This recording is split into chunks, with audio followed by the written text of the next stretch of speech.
A continuación, la corrupción.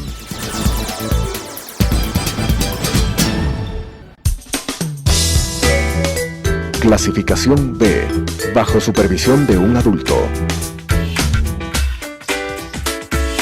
Son de exclusiva responsabilidad de sus autores y de quienes intervienen en ellos.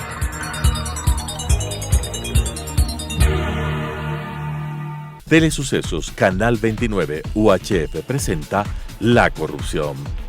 La corrupción es una asociación para delinquir entre corruptor y corruptos. ¿Podemos seguir siendo complacientes frente a este flagelo? Con la conducción de Freddy Bravo. La corrupción. ¿Qué tal, amigos? Nuevamente por esta opción telemática para conversar con ustedes y llegar, por supuesto, gracias por su generosa audiencia a esta opción de diálogo con ustedes, estimadas amigas y amigos. Casi una histeria en algunos sectores provocó el decreto presidencial del día sábado que se conoció. Esa histeria colectiva que nos hace ser tan simples como para hasta el punto de llegar a una especie de fácil manipulación. Un decreto que tenía que ver exclusivamente con el tema administrativo de la Secretaría de la Presidencia de la República, funciones que las tuvo siempre la Secretaría General de la Administración de la Administración. Es que la agenda dice, el decreto dice que el secretario de la Presidencia tiene que hacer seguimiento a la agenda presidencial. Pero claro, pues, secretario de la Administración o de la Presidencia le puede preguntar a un ministro y decirle, necesito informar al presidente cómo avanza tal tema que estaba pendiente, pues. Que dice el decreto que tiene facultades para designar colaboradores, sí, pero no ministros, pues. Claro que lo puede designar al ayudante, al auxiliar de servicios de la Secretaría de la Administración o a algún personaje, algún ciudadano que haga de pasapapeles en la presidencia. Pero de esto se escuchó, pues, golpazo, decían por ahí, golpazo. Qué absurdo. Y hay gente que sí conoce de derecho y habla tonterías para congraciarse con el correísmo. No es otra cosa más. El correísmo en este momento ha abierto cierto espacio en la ambición de alguno de que los van a tomar en cuenta para candidatos. Y el rato de la hora se quedarán ensartados con el correísmo y no les darán nada. ¿A usted cree que la señora Guiñaga va a ser el puesto?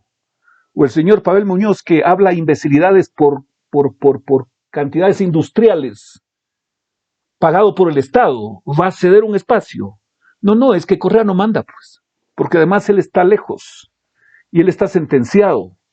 Aquí le dirán, no señor, antes cuando eras presidente, ubicabas de candidatos a quien tú querías, ahora nosotros. Sí, préstanos tu nombre y tu desgracia para hacer campaña, eso es otra cosa. Y además pones el billete porque tú tienes, ya que tú guardaste el billete que desde de abajo hacia arriba ponían para la corona. Así que el decreto aquel, pues escuché a un personaje que respeto decir, hay que convocar a la OEA. Por Dios, casi les pedimos a la OEA que venga al Ecuador en comisión general de inmediato a resolver el problema que para ellos era catastrófico. Nada que ver, un decreto que definía y le encargaba los temas administrativos y de la administración pública. ¿Quién ha dicho que el presidente de la República es el representante legal de la presidencia de la República? Hay todo un aparato y hay todo un andamiaje administrativo que tiene leyes preestablecidas. Por favor. También se quiso decir que el vicepresidente no conocía del caso. Un tema como estos, estando con ocupaciones tan importantes como el tema de la pandemia, tiene que estar enterado de esto, pero de eso quisieron también hacer algo como medio usar la figura del presidente del vicepresidente en una supuesta pugna, pero algo que ya fue demencial, cuando ayer el presidente pidió un aplauso al vicepresidente por los temas de Guayaquil en la parte sanitaria, al vicepresidente en lo de Guayaquil lo aplaudieron. No faltó quien diga, ¿por qué lo hace aplaudir? Se le quitó un empleado público, o que estaba bajo un empleado creo que se referían al señor Arroba, director de información de la presidencia, que era director de información del Estado para uso exclusivo del vicepresidente. No, señores, no es así.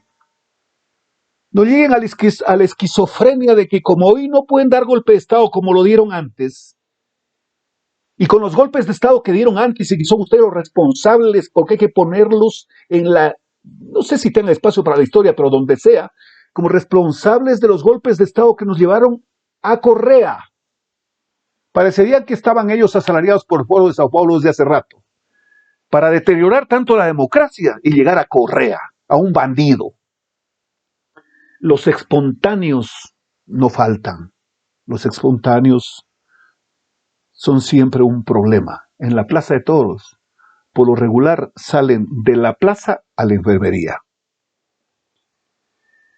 El discurso del presidente el día de ayer tuvo algunas características en la lectura que me propongo comentarles a ustedes, y desde luego no se me ocurre ni de lejos pretender influir en el criterio de cada una de las personas.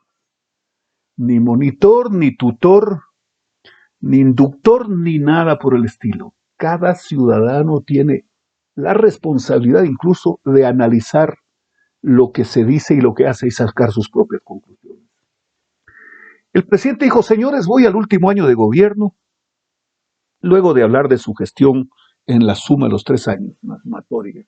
Voy a hablar del último año de gobierno porque tiene características distintas, evidentemente. Hay que hacer un plan para el último año que va a tener características como, por ejemplo, la campaña electoral. 4 ejes. 1, la salud. ¿Habrá alguien que se oponga a eso o que le ponga un reparo? Estoy seguro que no. Como estoy seguro que no lo dijo porque no tiene adversarios el tema. No, porque es un asunto del momento real, que además el preocuparse de la salud y la infraestructura hospitalaria a este momento nos va a servir de largo, no al otro gobierno, porque esta no es una sucesión de gobiernos y de servirse lo que deje el anterior o de lamentarse por lo que hizo mal el anterior. La salud, dijo el presidente, la alimentación. Ese es un tema muy importante porque, claro, ha caído el empleo. Decía en el discurso del mandatario que 150,000 empleos se han perdido por diferentes causas, por diferentes circunstancias, y que su propósito es ir a armar y dedicar la mayor parte del tiempo y las definiciones adecuadas para recuperar el empleo. La salud, el empleo, la alimentación, el empleo, la alimentación, la salud y la dolarización. ¿Qué habría sido para el Ecuador si es que el presidente de la República no tomaba la decisión, luego de haber tenido los 2 ministros que fueron una especie de, que creo que descubrieron que quisieron provocar una implosión al interior del gobierno, el señor de la Torre y la señora Viteri? No, la suma de 2 no hace medio. Venían frente a una invitación del presidente a colaborar, venían con la agenda correísta, pero además la agenda correísta, aparte de no ser de aplicación, ¿no? Es una agenda fracasada, pues, fracasada en bonanza, es decir, de una, en principio, inutilidad monumental, pero además de una perversidad digna de una cura médica, porque solo una persona con cierta esquizofrenia puede haber provocado lo que hizo Correa con la economía del Ecuador.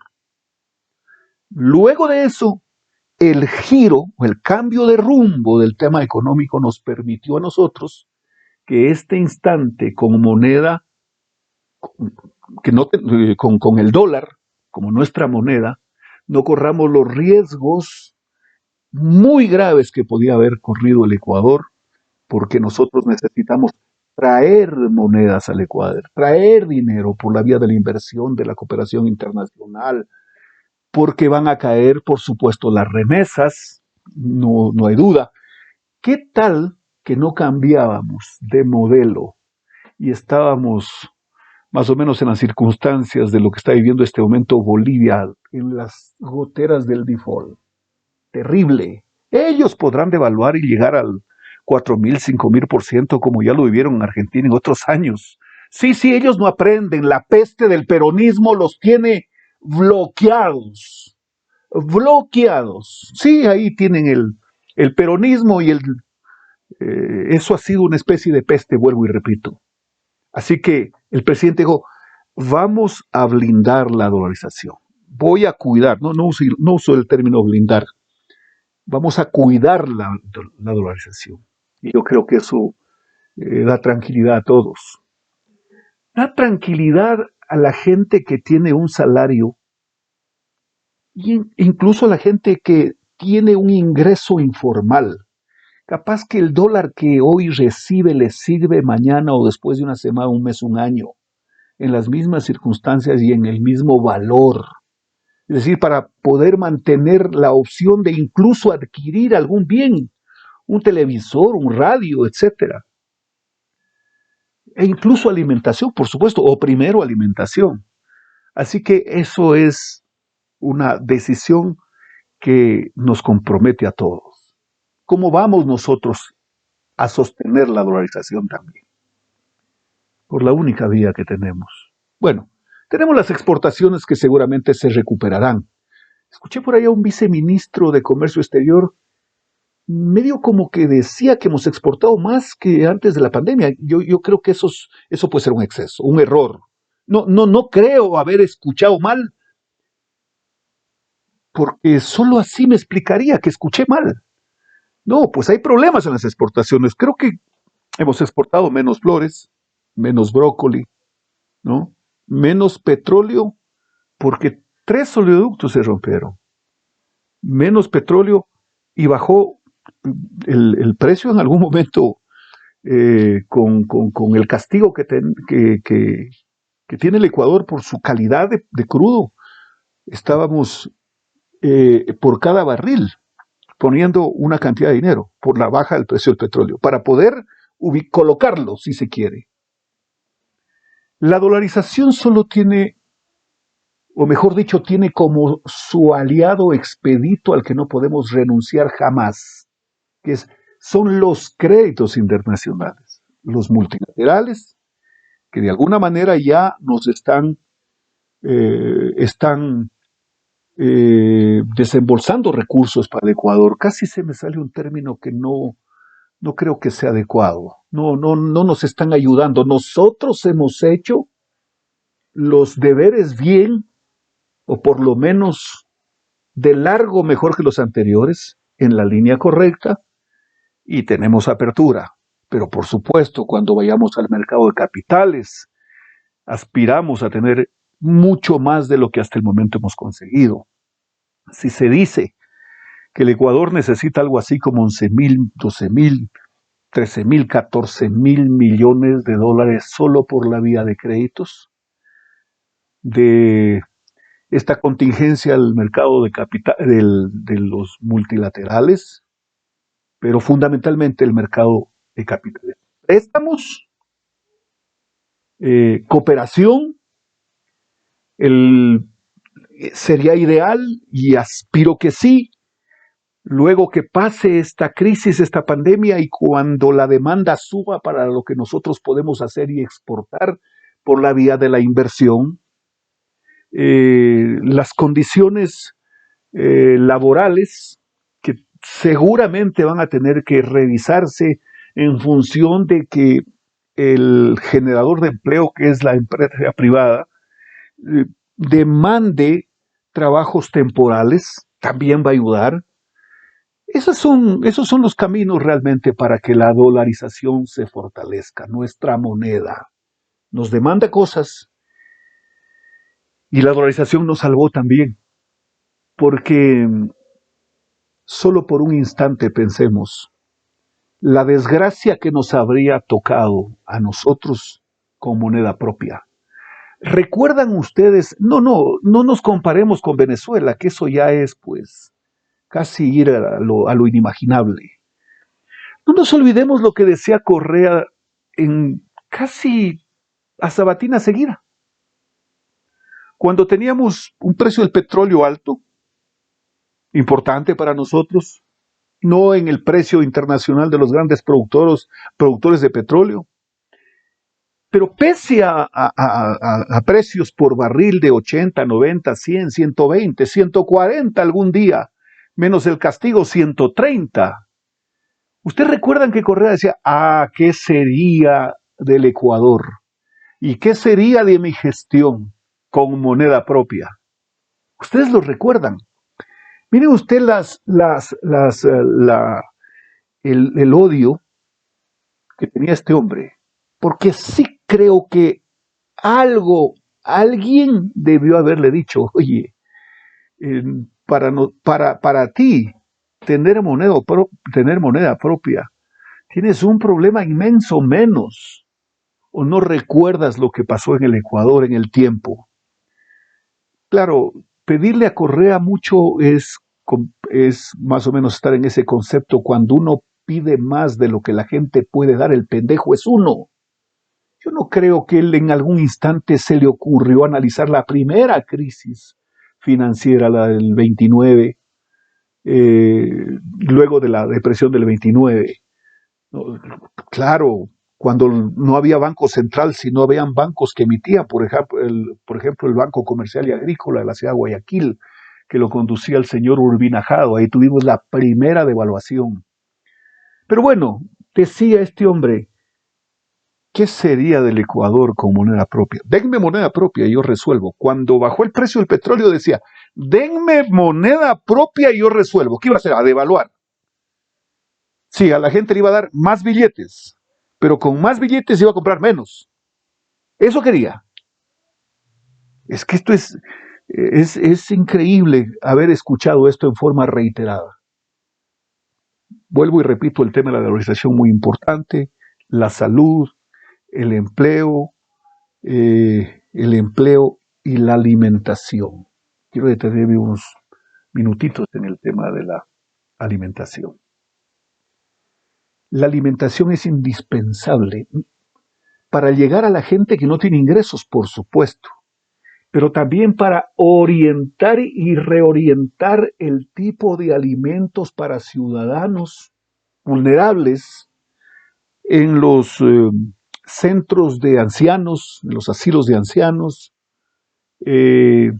para personas que tienen problemas de salud y que requieren medicina continua, pero que además deberían tener una alimentación sostenida respecto de productos que no pueden ingerir para que sus condiciones de vida no se deterioren. Creo que todo esto debe estar dentro del concepto de la alimentación. La alimentación para los niños del sector rural que van a la escuela de repente sin desayuno. Si en algún momento alguna escuela, por A o B circunstancias, resuelve el que sus estudiantes, hoy que se ha suspendido el proyecto del SAFI, que ojalá regrese y pronto, que los profesores pueden de alguna manera asistir a donde los niños que se quedan en casa por A o B circunstancias. Bueno, todo esto tiene que ser parte de un programa y de una reorientación de la salud, de la educación, llegar con la educación. ¿Qué les parece a ustedes, amigos? Pero a propósito de la educación, yo quiero pedirles que escuchemos algo que yo no pensé, no pensé que alguien podría pronunciar. Tienen que conocer esta situación. ¿Cuántas veces hemos enviado documentos al Ministerio de Educación del Ecuador? Este famoso educación virtual ha causado esta infección, ¿verdad? Este brote de virus en nuestras comunidades. Porque desde Charapa, desde Muicenza, desde Guaraní, desde Numbaimi, tenían que trasladarse los jóvenes estudiantes hasta Copataza para acceder al internet, porque es la única comunidad que tiene internet. Y eso es la causa de esta situación. Dijimos al Ministerio de Educación, los pueblos y nacionalidades no tenemos acceso al Internet, no tenemos sistemas tecnológicos para poder hacer trabajo. Ustedes lo escucharon, amigos. Dice que ha enviado varias comunicaciones al Ministerio de Educación, advirtiéndoles que el Internet es el causante del contagio en las comunidades indígenas. Yo no sé qué quiso decir, porque al terminar esta infeliz declaración del señor, dice, porque tienen que trasladarse los niños, ya que no hay internet, y tienen que trasladarse a algún sitio donde hay cabinas de internet. A ver, a mí se me ocurre que este señor realmente está con un cruce o con una pelea entre sus dos neuronas y peleadas, que lo hacen decir cualquier tontería, porque a ver, si quiso decir que yendo a un sitio donde hay internet y hay una cabina telefónica se van a contaminar, pero tampoco es justificativo, porque si no estoy en un error, ese mecanismo de educación a través del internet también lo hacían para que los estudiantes en sus escuelas rurales y los colegios en su grado puedan tener alguna serie de herramientas por la vía pedagógicas, por supuesto, por la vía del internet a través de un computador, pues. Pero decirlo así nos hace un daño terrible. El Ecuador no es un país, y no voy a compararlo con ningún país de los que puedan existir en el mundo y que tienen circunstancias terribles. No, pero el Ecuador, nosotros estamos con la tecnología al día, que podemos tener problemas de conectividad, claro, desde luego que sí, y ojalá cada vez se reduzca más. Que una escuela rural a lo mejor no tiene un computador, precisamente ahí está la reorientación a los recursos para asistirlos a todos. Yo creo que casi todos los establecimientos educativos del país tienen un computador, o 2, o 3, o 4, o 5, y muchos profesores incluso tienen sus laptops, etcétera. Entonces, esto que acaba de decir el señor Vargas realmente es insólito. Bueno, pero no se queda muy atrás el señor Issa. Dice que van a hacer una marcha y que la marcha tiene un propósito. Bueno, ya sabemos el propósito, que ellos lo vienen repitiendo, porque es un copy-paste generacional. Todos repiten lo mismo. El papá del señor Issa decía lo mismo. Él igual. Pero dice que todas las personas que van a salir a reclamar en las calles y en las movilizaciones, etcétera, tienen que pasar por el examen respecto de si no tiene advertencias o no está contagiado. A ver, ¿cómo es posible hacer eso? Si hablamos de distanciamiento, uno va a una casa de salud y tiene que conservar una distancia hasta que termine el turno del paciente que está tratándose con el médico. ¿Y cómo van a ir? Pues ahí frente en la calle 10 de agosto y Bogotá, frente a la Caja del Seguro, como se la conoce. ¿Cómo van? ¿De qué forma van a ir? Van a ir los médicos con el termómetro, esto. Mire usted estas cosas. Esta mañana, en la ciudad de Quito, dicen que en la calle 10 de agosto y Bogotá había mucha gente de la UNE, de la CONAI, de los trabajadores, de los representantes de los trabajadores que tienen empleo, que tienen trabajo, porque los ciudadanos que no tienen empleo no los representa nadie. Es más, cuidado, atentes contra vos, tú que no tienes empleo, tú que no tienes trabajo, cuidado se te ocurra ir a pedir mi cargo. O sea, los que no tienen empleo, no hay quien los represente. Pero me dicen que había una cantidad más o menos importante. Debió haber no habido nadie. ¿Y qué pasa si mañana hay un contagio y se nota que el contagio de acuerdo al comportamiento del virus de la persona contagiada en tantos días, se inician los estragos en el paciente y qué sé yo? Si de aquí, de hoy que estamos 25 de mayo, 25 de mayo, en tantos días tendría que más o menos monitorearse las personas que estuvieron en la marcha. ¿Y a quién vamos a culpar de eso? ¿Será posible investigar a los agitadores y a los que convocaron? La investigación se hace cuando se tiene noticia de que algo ha ocurrido. Entonces, hagan una investigación, pidan versiones, etc. Pero en este caso están ahí pues los que proclaman la necesidad de salir contra las medidas económicas. Es impresentable salir contra las medidas económicas en estos días. Es impresentable. Porque además, mucha gente que necesita recursos para comer, recursos para curarse, recursos para transportarse, que no genera porque no puede ir a trabajar. ¿Cómo se verá escuchando a los trabajadores que dicen, no, a mí no me quitas un centavo, porque yo no tengo ni para mí me alcanza? Puede ser que sea verdad eso, sí, pero por favor, pues, seamos un poquito prudentes. Es como algunos funcionarios públicos. De hecho, ¿cómo es posible que me quiten el 16% de mi sueldo y además que me quiten 2 horas de trabajo? Por favor. Este es un asunto no muy presentable. No muy presentable, porque hay un momento que a todos nos toca hacer alguna cosa. Yo, de todas maneras, siempre insistiré en que uno comete errores de repente en cómo se comunica, cómo reclama. Pero definitivamente hay que siempre estar prestos como para una rectificación. Termino diciendo, el presidente Lenín Moreno se presentó a su informe a la nación con las características que debió haberse dado por las circunstancias que vive el Ecuador. Pero dijo, aquí estoy. A ver, vamos por 4 ejes. Salud, alimentación, empleo y dolarización.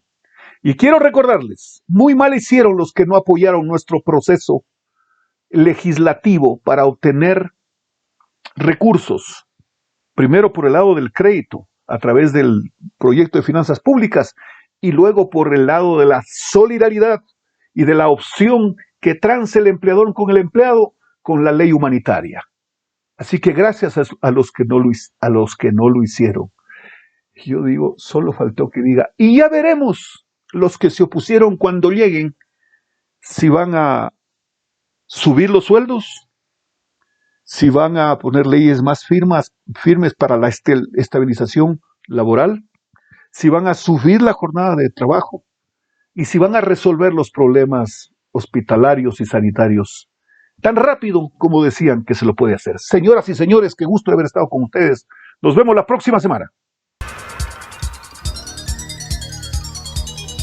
Las opiniones vertidas en este espacio por la producción y dirección del programa son de exclusiva responsabilidad de sus autores y de quienes intervienen en ellos.